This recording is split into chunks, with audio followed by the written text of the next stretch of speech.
We are broadcasting from the Blue Chew Studios. Try Blue Chew free when you use our promo code ARN at checkout. Just pay $5 shipping.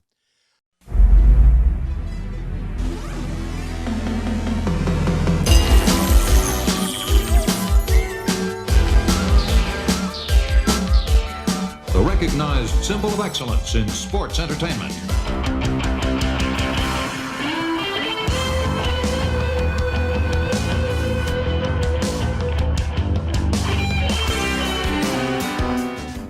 Hello and welcome to Arn. This is Paul Bromwell, and today I'm joined by the Hall of Famer, the founder of the Four Horsemen, the creator of the Spinebuster, owner of the Horsemen trademark. He's the man with the left hand and the second best tan. Ladies, all 9 of you this week, and gentlemen, he's the enforcer, he's Double A, he's Arn Anderson. Arn, how are you this week, my friend? Second best hand? I knew you were going to say it. You can't, I'm not going to let that fly. Oh, I knew it. And, I have a guy that works with me behind the scenes, research and help for the show. And we were talking about that. I said, he's going to call me on the carpet for this second best hand business. He's like, well, Hogan, brother. I'm like, okay, we'll see how Arn feels about that. Well, and I was going to go ahead and put you over for being 6 inches taller than me, but I'm going to have to jerk that now. You must have lifts in your shoes or something. Something's going on. There you go. I got the cane lifts in my shoes. Well, hey, man, listen, let's jump into it because last week we talked all about the beginning of the end as far as your WWF run was concerned. Over a total of $100,000 between you and Tully. You guys were talking to Vince about. You gave notice on September 20th, their birthday. And you ruined Vince's planned trip to the old gym. I think he was trying to tie his shoes, and that all went south for him that day. Are you ready to jump into the final months of your WWF wrestling career? You bet. All right, man, let's do it. So listen, and I'm excited because we actually got some fan questions woven in throughout this show. So I'm excited to ask those of you as well this week. So we're going to jump right into October 89. It began at the Civic Center in Hartford. 9,500 fans showed up for the following card. So check this out, Arn. It's without Hogan. It's definitely the B-Town crew. But here's the card. You got Mark Young defeating Barry Horowitz. That's right. Pat himself on the back. You got the genius, Lanny Poffo, defeating Coco Beware. Rick Rude defeating Roddy Piper via DQ. You got the Hands of Stone, Ron Garvin, pinning Greg the Hammer Valentine. And then you have Demolition defeating you and Tully via DQ. And Mr. Perfect pinning Bret Hart. You got the main event. It's the WWF Intercontinental Champion at the time, the Ultimate Warrior, defeating Andre the Giant via DQ as well. So Arn, B-Town or not, this card is loaded when you think about it, top to bottom with Hall of Famers. It's no wonder 9,500 fans showed up for the matches that night. And familiar faces from your Jim Crockett days for you all around. We talked about Ron Garvin and Greg Valentine. And Garvin and the Hammer have been working all the house shows. And we've spent a lot of time here talking about Valentine. I'm sorry we haven't. Any memories of Greg the Hammer Valentine, Arn? Well, I can tell you this. If he was working with Ronnie Garvin, they were doing strong style before it was fashionable. That's right. Those guys, Greg loved it. He loved to get in there. Well, he's called the Hammer, right? Yeah. He loved to slug it out. Ronnie Garvin loved to slug it out. So it was unlike any other match on the card. And chests were bleeding, chests were pink. If you didn't believe, and sometimes guys get mad at a wrestling match, everything is not just a show, that would be the one you would point to because, buddy, they made you believe.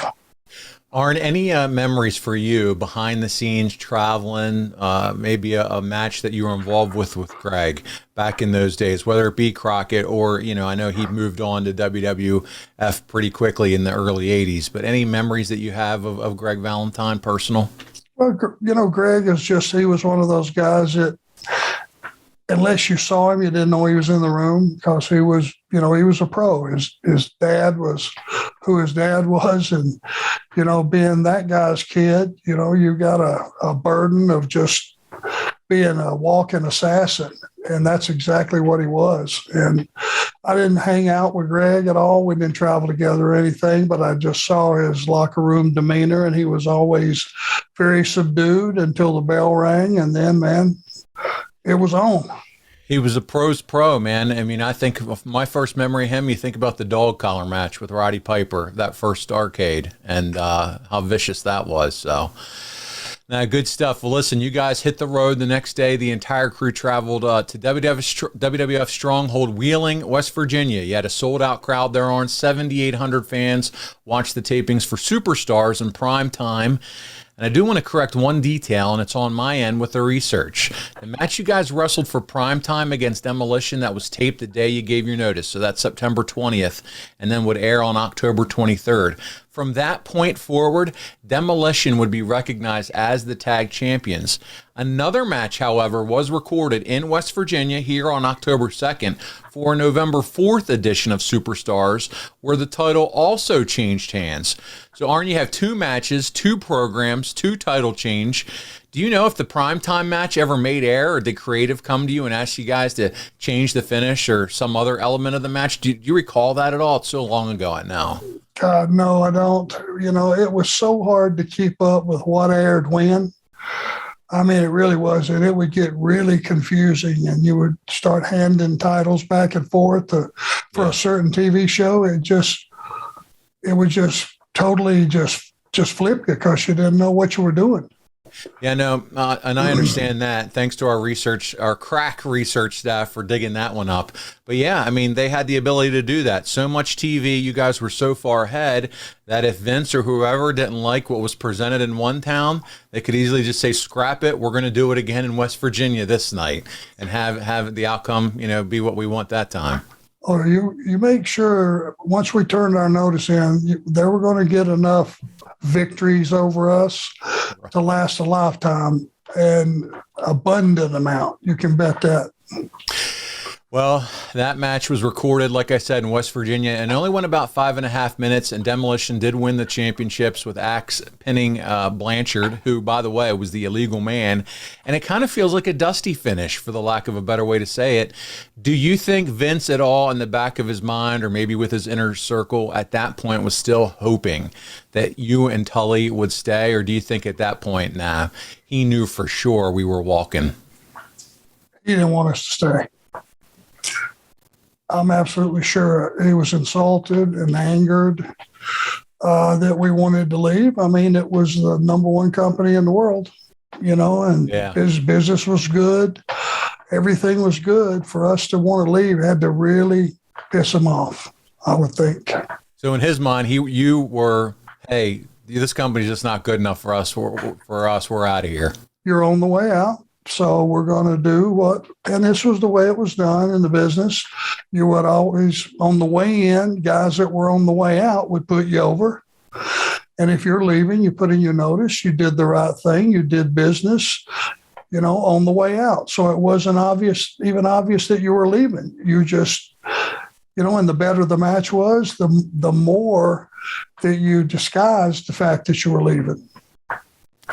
It's just hard as a fan, again, and obviously a big fan of you and Tully and your work, to think that Vince, at that point, having saw what you done, your body of work with the Rockers, Demolition, we go on and on, the Hart Foundation, what you did earlier on with the Bulldogs. When I say this is a keeper team, I got to try everything. But it just, when you're at his level, you're like, screw it, we'll just move on to the next then, in his mind. When we put our notice in, it completely changed the way he looked at us.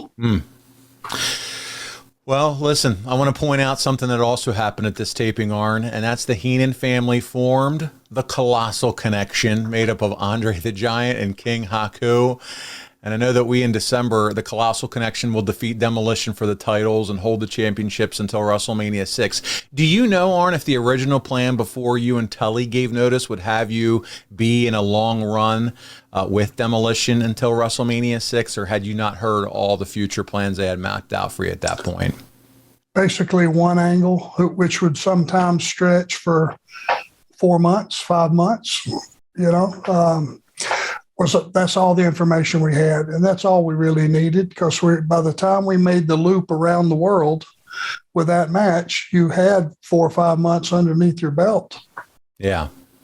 All right. Yep. I was just curious how long term the booking was back then as far as WrestleMania planning, but it sounds like they didn't have that put together yet.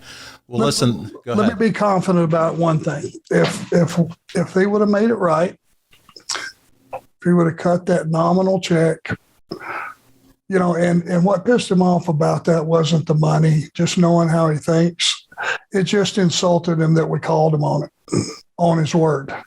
You know what I mean? Yeah. He was insulted that we, called him on his word, and that was his word to us, and he didn't like having it thrown up in his face.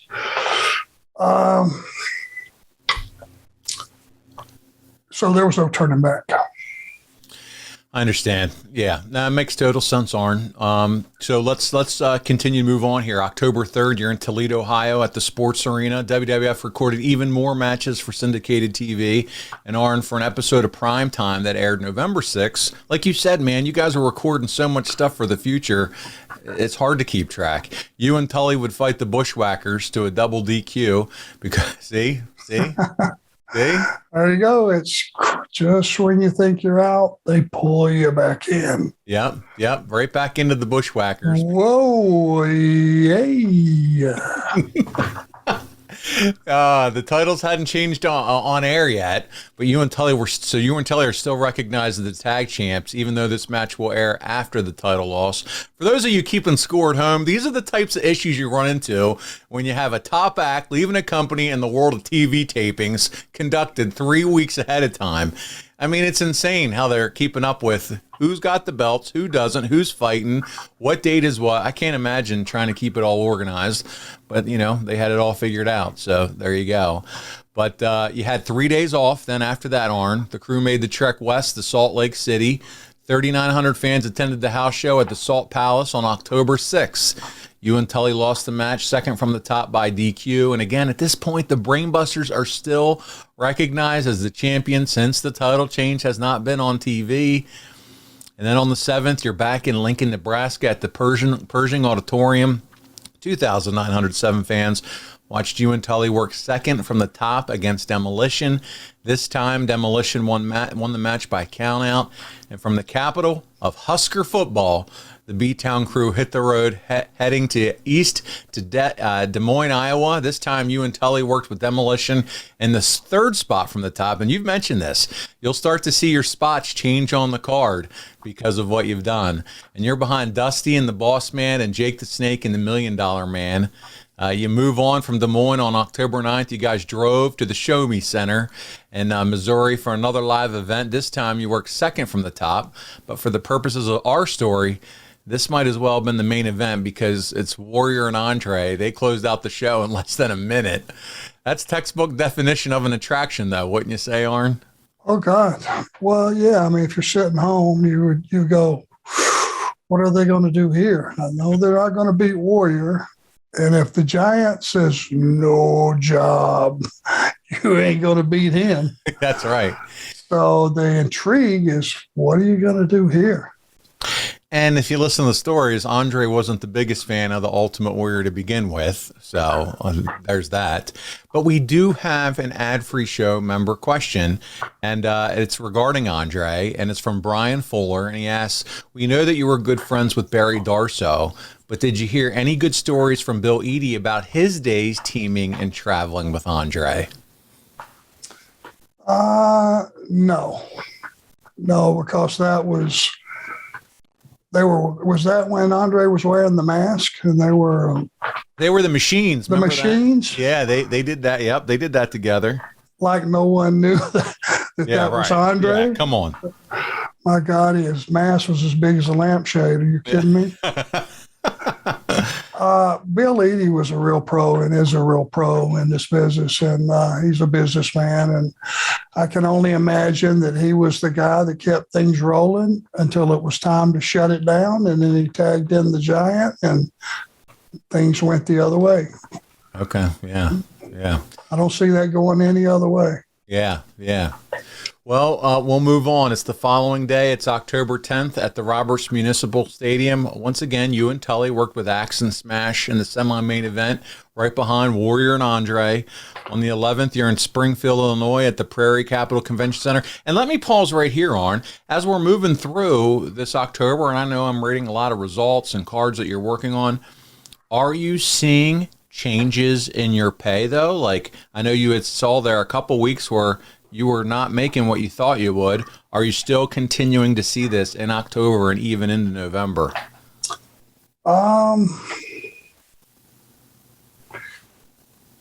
It wasn't a big drop like I thought it was going to be. It stayed up there. And we're closing in. I got to get this straight in my head. Sure. We're closing in to a finish date of in November. You're going to do Survivor Series. That was my last day, right? Yes, sir. So somewhere in here, Tully got sent home. We're going to talk about that. So I guess at this point, it wasn't so bad that it made you just go, hey, if he's going to screw us like this, we'll just go home and sit out, the rest of it. So it must have not been that obvious, but I don't think it was good. And I'll tell you why when we get there. Okay. All right. So as I said, you were in Springfield, Illinois, Prairie Convention Center. You guys closed out the show against Demolition. That's why I asked, losing the match by DQ. The Andre Warrior match was moved to the middle of the card because it only went 19 seconds that time. So fans were treated to a physical contest at the end of the night before between the four of you. So, just thinking, hey, they moved us to the end. It might have resulted in a little bit of a better payday for you guys. But I want to mention that this is the same card that the Red Rooster would substitute for Barry Windham so that Barry could have a benign tumor removed from underneath his breastbone. So it's been 30 plus years, but do you remember Barry having to undergo this medical procedure at all? God, I don't. Yeah, isn't that something? And if it was benign, I don't think it was probably a major surgery, probably a little slit. And I doubt he missed over a day of work, to be honest with you. And I tell you what it tells me, remembering the history, Andre's back was terrible. His back was tore up. So by him going 19 seconds and going on early in the card, he must have really been hurting that day. But he was still at work, still being a pro. He was going to do his job, but they just did what they could do to accommodate him. And still making towns, Arn. I mean, traveling at the man of his size. You talk about traveling for you guys in the rough, but here's a few cards I've already read before, and Andre is still on the card, still traveling around. There was no car big enough. There was no first-class seat on a plane that would accommodate him. Poor man was not comfortable anywhere, and I used to just see the tears in his eyes. He'd be sitting in a first-class seat on the plane, but it was like, it was like sitting on a commuter for you and I, Paul, jammed up, and it's just, you could just see the pain in his eyes. I would hate it. No way. And it's so unfortunate because in today's world of wrestling and the money and everything's there, that man would have had his own coach bus paid for and have him take him wherever he needed and all the room he ever needed, It's just, and he should. Yeah. It's unfortunate. Well, it was also during this time as well that the A-Town crew flew to Europe for a fall tour. Arn, looking back at it now, had you and Tully not given your notice, do you think that the Demolition Brainbusters match would have made that card? Do you think they would have put you on that plane to Europe as well? Bet your ass they would have. Yeah. And they would have ate it up over there. Oh, Europe would have ate that match up. Oh, absolutely.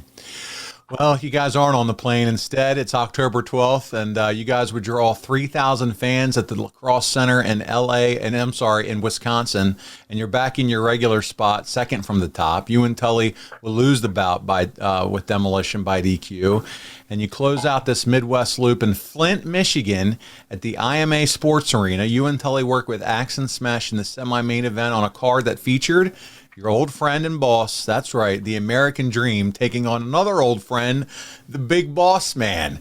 Arn, for those of us that love Jim Crockett, we remember the Boss Man being made as Big Bubba when Dusty hit him with that wooden chair and Bubba no-sold the move and even adjusted his hat and glasses afterward in a moment of sheer badassery. But I want to ask you, because you know a thing or two about wrestling and chemistry, What was it about Dusty and Ray Traylor that worked so well and made this rivalry so memorable? Well, number one, Ray was a great worker and a quick study. And man, could he move for a big man, and so smooth. I mean, it just amazed me that he would take a shot or an elbow and he would bounce off that second rope and come right back to Dusty. It was great chemistry.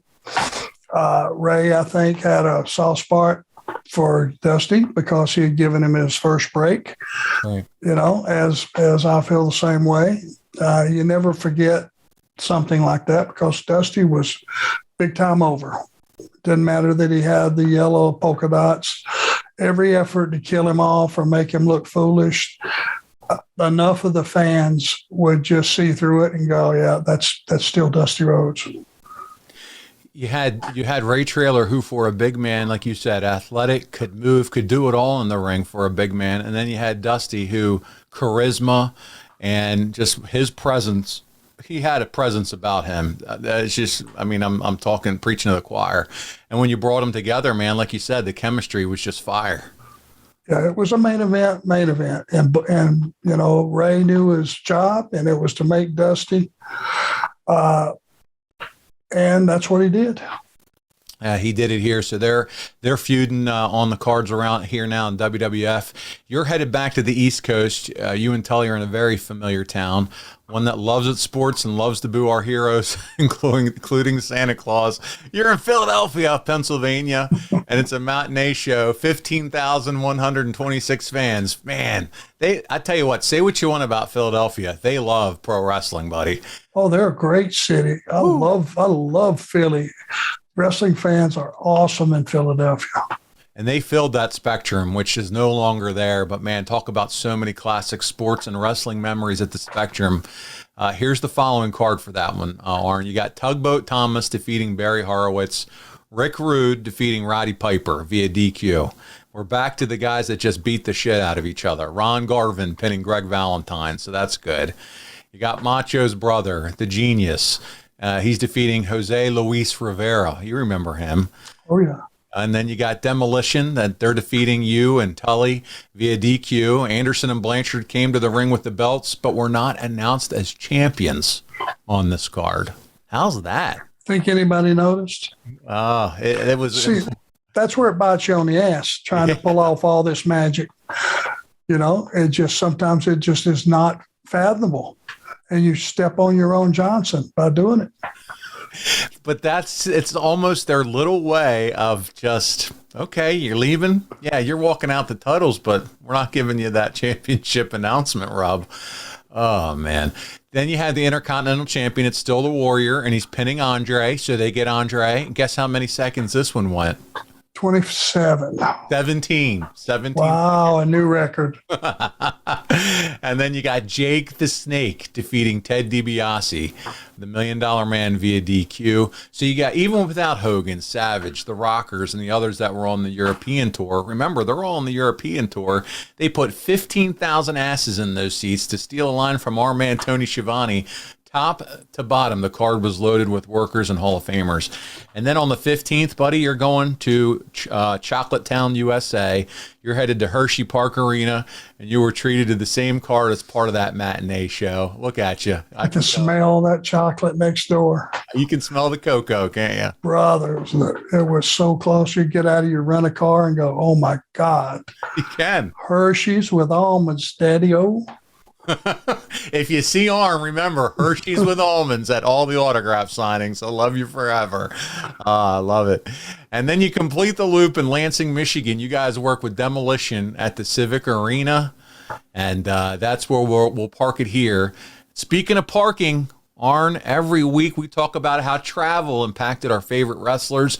Back then, you guys were left to your own devices with no safety net when you hit the open roads. But thankfully, for our loyal listeners, that checkout from behind the wheel week in and week out is CarShield. They're going to keep you safe and protected. CarShield is the #1 auto protection company in the U.S. and offers protection plans for around $100 a month. The plans cover more parts than ever before, whether your car has 5,000 miles or 150,000 miles, Arn, it's a no-brainer for your car, isn't it? Super unleaded as far as insurance goes.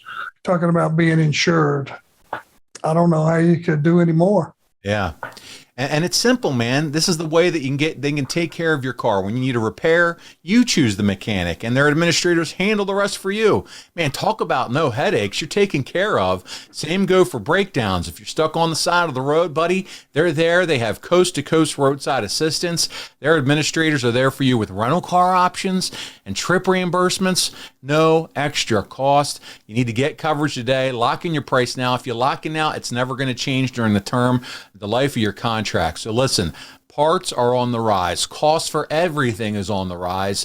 They help protect my wallet. They can do the same for expensive repairs for you. Go to carshield.com/Arn. That's right. Those are the 3 letters that are key to start your plan and lock in your pricing forever. That's carshield.com/Arn. A deductible may apply. Well, Arn, listen, and I always love to share this with you. You guys got 4 days of well-deserved rest. Whoa. 4 days. Nice. 4 days? 4 days, buddy, right in the middle of October. Nice. And after you enjoyed that rest, you guys are flying to Canada for a series of house shows. And you're treating our friends in the Great White North the Demolition Brainbusters match. It's October 20th, and you guys worked in Montreal at the Forum. Arn, now listen, earlier on in your WWF run, we talked about your experiences in Quebec. Now that you were more established in this particular market and with the company, did anything change from your first or even second trip there? They hated us. They still hated you. But really hated us. You still could pull in any convenience store and ask where the arena was where the wrestling was being held, and it was no English. They would absolutely act like they didn't speak English because they didn't like Americans. I'm not sure where that all started, other than we're probably an indignant country. Yeah. Probably overbearing. They probably got, to be honest with you, they probably shouldn't like us. Yeah. A large predominance of us are assholes from time to time. So, true. And they let you have it. They let you know. Oh, well, it's good to hear they treated you the same way going out as they treated you coming in. So there you go. I tell you what, Dino Bravo was over like Hulk Hogan. Brother, I mean, he was over. He, one funny little story, and I love Dino. We used to go to the gym. He'd go to the gym with us sometimes. And man, was he strong. I mean, this guy was like a pressing machine. And he was going to have a big match with Hogan in Montreal. So he had baby blue, even though he was a heel, he had baby blue gear made. He had a cape that was baby blue and had almost like Count Chocula in the back. Yeah. So we're in the locker room, and he finally gets dressed, and he's on last with Hulk, and he comes walking in with his new gear. I don't know. I just said, "Oh, it's the Count tub of shit," and he busted out laughing. And from that point, thank God he thought it was funny. Yeah. From the Count Chocula, obviously the cape, and he started laughing. And that was our inside joke from then on. Count tub of shit. You always had those little one-liner jabs, didn't you? I mean, we've heard them from Tony too. Yeah. I tried to nickname everybody, not purposely. It just kind of happened. Okay. Still waiting on mine, I guess. I haven't gotten, thank God I haven't heard it yet. Well, listen, the following day in Winnipeg, 4,000 fans, including one of the greatest in the business. That's right. He was there. Chris Jericho attended this show.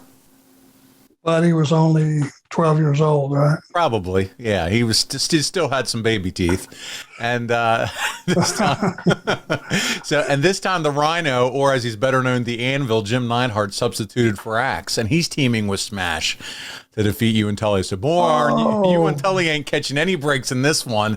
I'm talking about, man, you had to be bumped around like a Super Bowl. Yeah, you can bet. My God, I can't catch a break. That they must have just ran through us like crap through a goose. That's all I can tell you. Oh man, so good.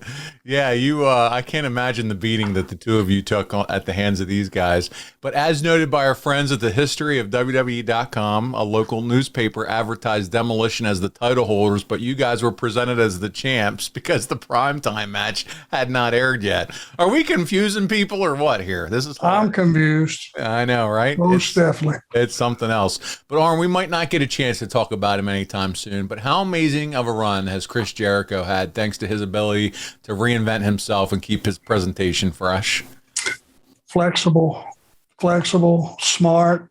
He stays current, on what's going on around in the wrestling world. It's not just his company.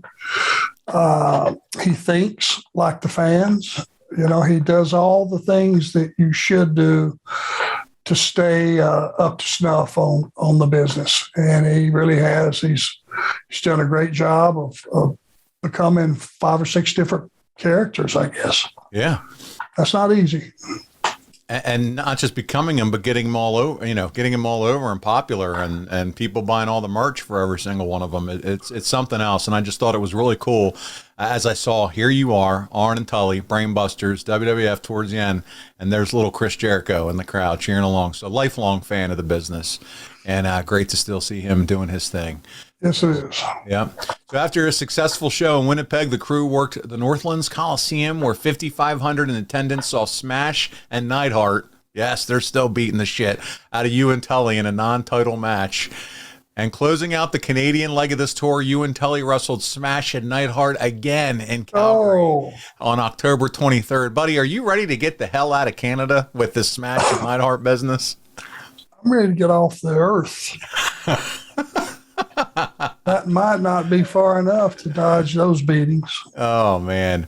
I want to point out that from here forward, here we go, WWF recognized Demolition as the Tag Team Champions. So you and Tully have moved into the role of challenger because the primetime match where the titles change hands finally airs on syndicated television. So there you go. Now we can finally get ourselves back to normal with the house show loop.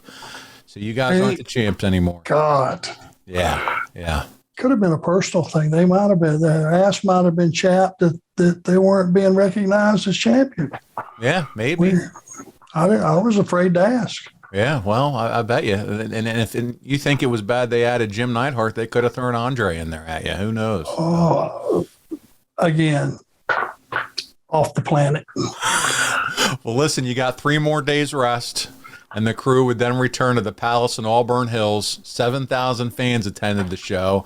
Demolition defeated you and Tully in a match third from the top. And Arn, as you might have expected, because what Demolition meant to Vince and his company as one of the most over acts of the golden era, you guys lost this one clean. Now you're getting pinned clean, buddy. And we should have. Yeah. That's how you do business right. That's how you get a guy over. That's it. Or guys who do business. Yep, you're moving on, and they're going to continue to carry the banner for the company. So makes sense.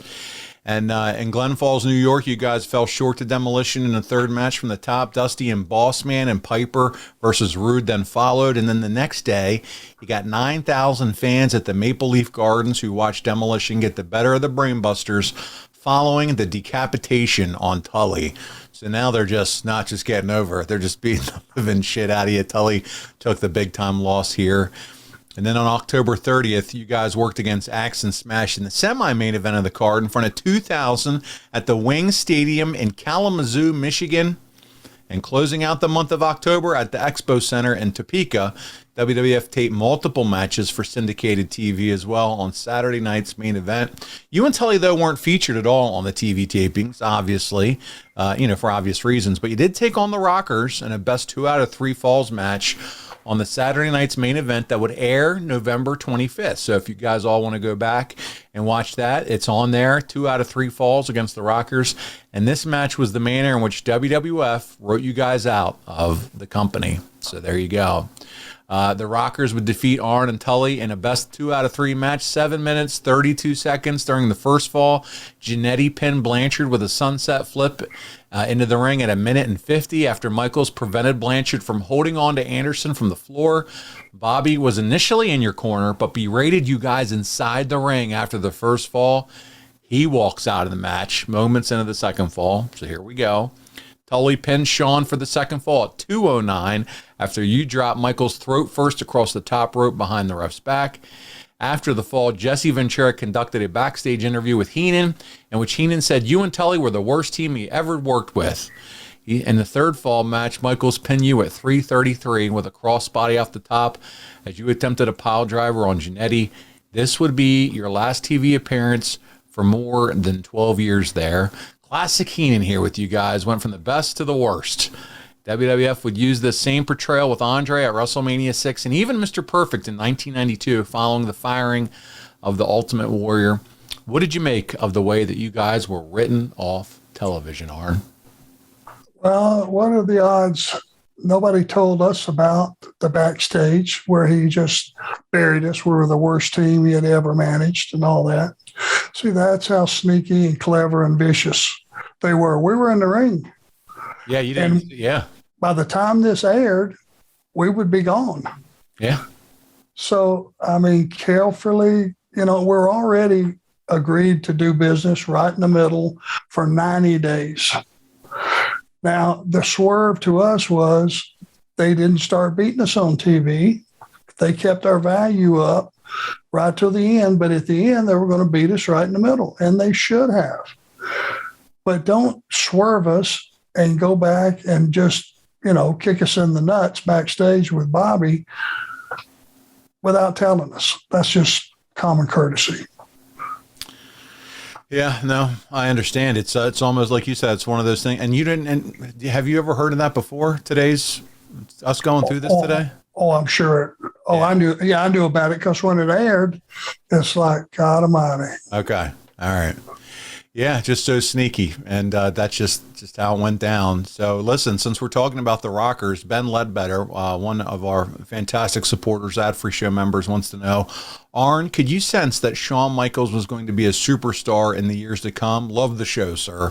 So talk about Shawn a little bit here. I know you've said it before, but just your overall opinion, just getting your hands on him here and in your run here in WWF. Well, I thought, sometimes you have one predominant member of a team that really shines. But most of the time I saw those guys when they were partners, they shined equally.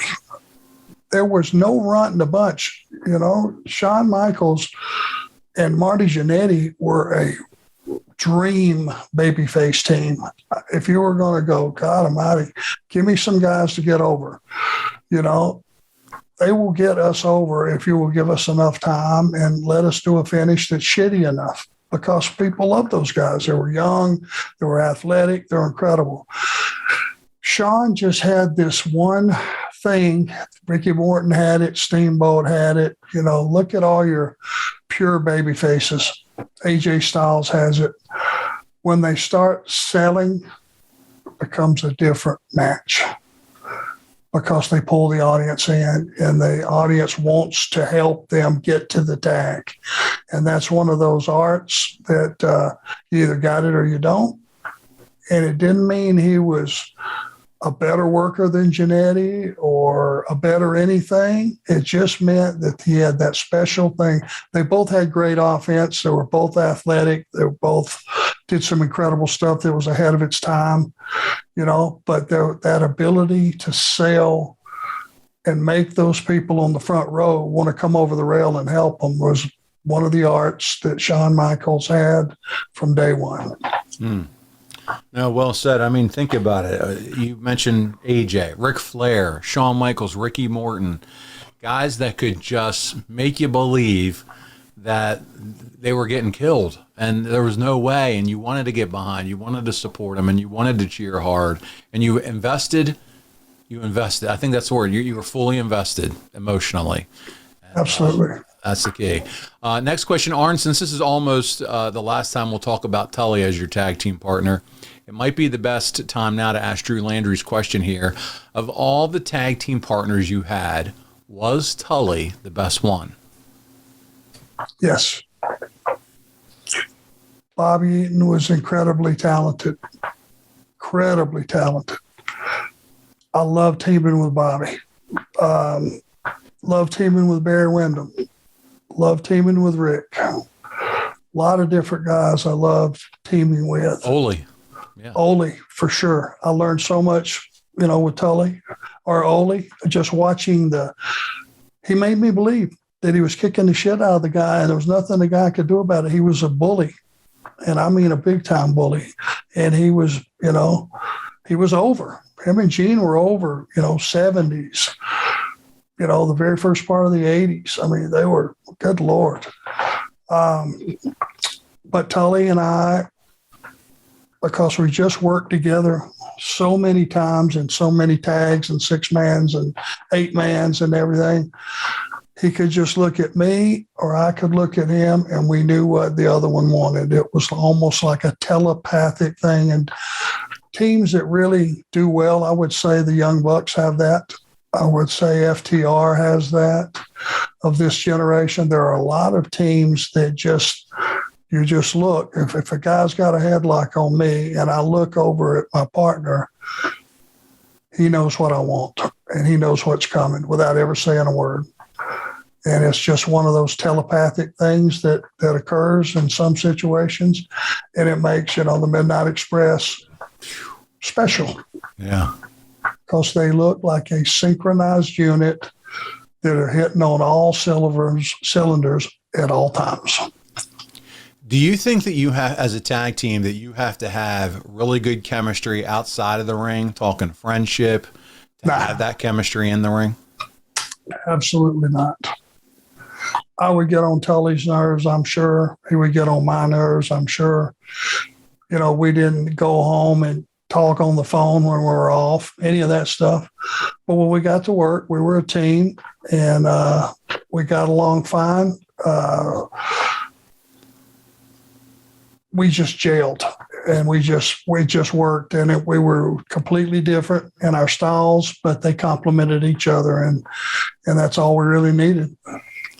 Whose idea did it just happen because of the 4 Horsemen, and that you happened to be a Horseman with them for you guys to first start teaming together? How did it all come together for you and Tully to start forming this team? Within the circle of the 4 Horsemen, and we had a ton of 6-mans with different combinations, 8-mans, 10-mans, war games. It just started to kind of step out of that crowd. Tully and I would, within the confines of that match, whatever it was, would just start to operate like a team. We would tag each other when it was time to roll over and make a tag. Maybe not intentionally, we would tag each other versus tagging Rick or Barry or Ole or Luger. You know what I mean? We just started relying on each other. Yeah. Yeah. It just happened. It wasn't, we would just set ourselves up that he was the closest one on purpose. Yeah. And he wouldn't even think about it till later. And you went, yeah, well, and we're starting to, within that confines of that group, we started to step up as far as team. Was it ultimately a booking decision, or was it you two saying, hey, Booker, we feel really comfortable together. We just want to let us be a tag team and show you what we can do. Do you remember kind of how it all morphed into you? I think Dusty saw that. Yeah. He saw what we saw, and he knew it wasn't intentional. We weren't leaving anybody on the apron on purpose. We weren't trying to outshine each other. We were trying to make everybody else in the match. It wasn't like when we were tagging in and out with each other that we were kicking ass. We were mostly getting our ass kicked, but it was feeding, with Ole, he would come in and it was a whole different dynamic. He wasn't going to get his ass kicked the whole time. He was going to kick some ass. So the whole direction of the match would change. Sometimes then Tully and I would have to get back in and get them back behind the baby faces. But that was Ole's style. That's what he brought to the table. He was the stopper. And your role kind of morphed into, with you and Tully being kind of that heavy, that guy that came in and was the Jim Neidhart of the group, for lack of a better word, right? Well, yeah, that's a very flattering comparison, and when we kicked Ole out, I was kind of the one that verbally leaned on him, and nobody leaned on Ole Anderson. That's kind of, I think, where the enforcer thing happened. Yeah. I was not in his shadow anymore. you don't like what we're doing, you want to put yourself and your family ahead of business, we'll kick you out, and I'll be the first one to kick you in the ass. So I think that's where it was born. Maybe I'm not sure the date or the time or the town, but that's not morphed. I think so. Yeah, no, that's cool. Well, hey, I'm excited for this new element to our program. We have some more fan questions we're going to go through here. We'll do these rapid fire. We're going to jump into it. Money Mike McClanahan, he's the accountant of Ad Free Shows. He wants to know, how does Arn believe the Rockers would have fared in a Jim Crockett Promotions environment? Could you make a case where Shawn and Marty would have fit with the Four Horsemen, or would they have been better served as opposing baby faces? They'd have been great partners for Dusty. Been great partners for any babyface. They would have done well because their ability to work was paramount, and it wasn't. They looked great. Their gear looked great. They were handsome guys. They were young. They were athletic, and they would have had a great run. Yeah, no, absolutely. And you could have seen them kind of continuing on to be that face group for you and Tully and even the Midnights. My goodness, talk about some dream matches there. Drew Landry's up next. He says, how refreshing was it to work with Demolition over the Bushwhackers? I love the Bushwhackers. It's just our style was a physical, you know what I mean? It was a violent, it was feed you. Then we get you down, and man, we will just eat your lunch. And it just, some teams it really worked for. Some teams, the chemistry, we couldn't just, those guys I never felt had that thing that we just talked about with Shawn Michaels and the other baby faces. When they were crawling around the ring selling, they had so much comedy already in the character. Yeah. That you didn't feel afraid for them that they were getting hurt because you were stuck on the entrance and the exit. The goofy stuff. Yeah, and it took over a match.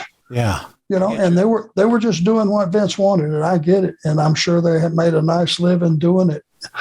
But it was hard as ass-kicking heel team to get your gimmick across with those guys because there was so much comedy involved in it.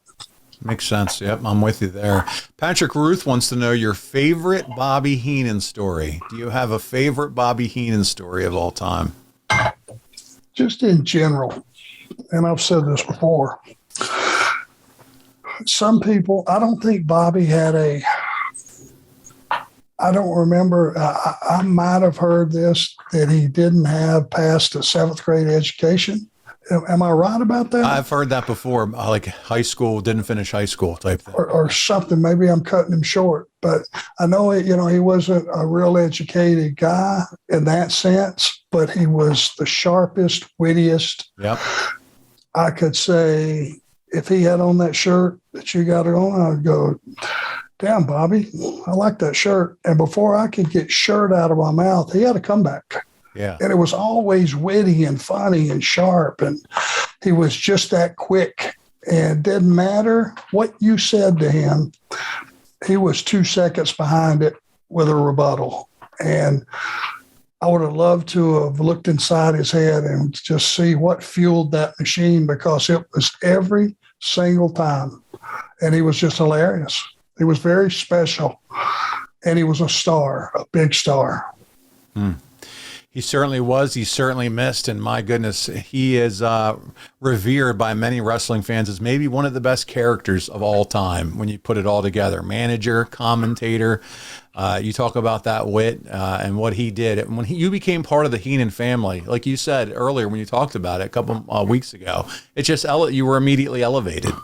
You can't buy a rub like that. No. And you're right. Probably top 3 characters of all time. And I don't know what order. I don't know who the other 2 are. Doesn't matter. But he's one of them. Yeah. For sure. All right. A wrestling historian asks, how did it feel to end the longest reigning WWF Tag Team title reign in history? Thanks in advance. So how did that feel for you and Tully? Excellent. And the fact that we used Bobby, a giant, a chair, and everything under the sun just made it that much better because we got some heat off of that. I mean, we did literally, it's cliche now, but we hit them with everything, including the kitchen sink. And that's what it took to win. And that's how we had heat. You don't take a team that's like Demolition and so dominant and just go beat them if you're us. But, man, you employ the giant, the chair, and Bobby getting the distraction and all those things involved. That's what you do. That's how you get sympathy on a baby face. We'll wait till those guys get their hands on these guys again. That's our business. All done on Saturday night's main event, a classic episode that will go down in history. Arn, friend of the show, Lenny Bakken, wants to know if you have any stories about interactions with the human wrecking machine Zeus and your memories of Barry Windham's short, forgettable run as the Widowmaker. So did you run in or talk to or bump into Zeus at all? No, there was just this, and it wasn't his fault. Good for him, but he had a hell of a deal. This guy's an actor. He just had a great look, big guy, wasn't a wrestler, and he could contribute nothing as a wrestler. This guy was making this was back then now. He wasn't wrestling. He would just go out there and do a little short promo really short. He had a guy, one of the boys driving him, made $1,000 a day, all of his expenses paid. And we knew at the end of the rainbow, he was not going to draw 56 cents. Well, you wonder where you and Tully's $50,000 apiece went. There you go. And you don't think that was part of it? I'm sure. You don't think that went into the conversation, or at least between us? Yeah. And in those days, you paid for everything. You paid for your rental cars. You paid for your rooms. Only thing you didn't pay for was plane tickets. And they tried to figure out a way for us to do that for just a minute. That was a real stinker. Yeah, I mean, you're right. You guys got to be looking at this time. They're bringing this guy in. We know what his deal is, and he can't cut a promo to save his life. And yes, he puts the E in entertainment, but at the end of the day, what's that getting us? And here you are. Vince doesn't even want to talk about, helping you guys out. I get it. Makes total sense. And interesting times for sure. Hey, what about memories of Barry Windham's short, forgettable run as the Widowmaker? Are you guys hanging out, talking with Barry? Hey, great to see you. Was Barry saying anything to you about this Widowmaker deal? No, Barry had already been there once with Rotundo and left. Yeah, the U.S. Express there. And when he left and he went to the NWA, that was kind of like we're right in the middle of. It was viewed as a betrayal. When you leave the guy, you give a notice and you leave, it's a betrayal, and he never forgets it. So Barry came back. They weren't doing anything with him. That Widowmaker thing is pretty weak if you think about it. I mean, that's it. For a guy that can perform like that and who's been what he's been to the business, that's the best you can come up with. So, we felt bad for him, but most of the time we're in different towns, and we really got out of there before he really got started, to be honest with you. Yep, everybody, it seemed like back then, had to have some kind of gimmick. Ryan Connolly has an interesting question. He's our last question of the week. What was it like working with a team or wrestlers like Demolition who wore a lot of face paint? Did it get in your eyes? Did it make it harder to keep a hold on your opponents? Did that bother you with Demolition or not? So did face paint make a difference? No, not at all. It might have got in their eyes when they started sweating. Sure.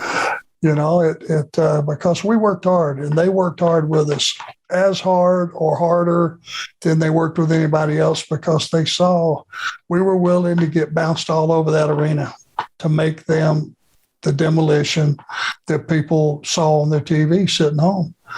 And man, they were sweating their ass off. We were sweating our ass off, and that paint would get to running. But I loved working with those guys. Anybody that was over like they were, the Road Warriors, Dusty, Rock and Roll, name the team, the Rockers. Teams that were over made our job so easy, and we were beating the hell out of our bodies. But you don't feel it when they're roaring. on everything you do, you don't feel the bumps. It's when you got a small crowd and not much noise that those bumps really hurt. Sure. Well, Arn, listen, that's going to wrap us up for the month of October. What a month, all things considered. You guys continued the program with Demolition. You helped sell out the Spectrum in Philly, over 15,000. You made the huge run in Canada. You got, the shit beat out of you with the anvil there included. You put the Rockers over.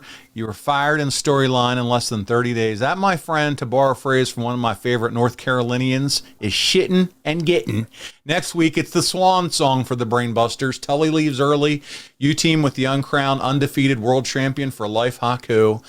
We're going to touch on all that. I'm looking forward to hearing some of the thoughts and stories around that. You have your final WWF pay-per-view at the Survivor Series before heading back to WCW, or as I like to call it, home for the Enforcer. So that's it, man. Thank you for doing the show again with me this week. Things are heating up. A little different format, a little bit more meat to the story. That's right. Yeah, little fan questions. It's been good. And speaking of fan questions, guys, listen, if you're not a member over at Ad Free Shows, now is the time to do it. It's the best $9 you're going to spend. You don't have to listen to the ads or watch them over there at Ad Free Shows. That's $9 tier level where that starts. And also this coming weekend, as this drops, yes, it's Top Guy weekend. So if you haven't made the commitment to jump up, make sure you don't miss the next one. We got all kinds of stage shows planned. A lot of events have been pushed out already. I know I'm certainly looking forward to it. It's a big weekend in Chicago. Not only is Top Guy weekend going on, we got the wrestling showcases there in the same hotel. Hell, AEW is in town for all their big stuff as well. So check it out, adfreeshows.com. That's where you can get bonus Arn content as well. So again, adfreeshows.com. That's it on the shilling for this week. On behalf of the founder of the Four Horsemen, the Hall of Famer, the Enforcer, Arn Anderson, I'm Paul Bromwell, and you've been listening to Arn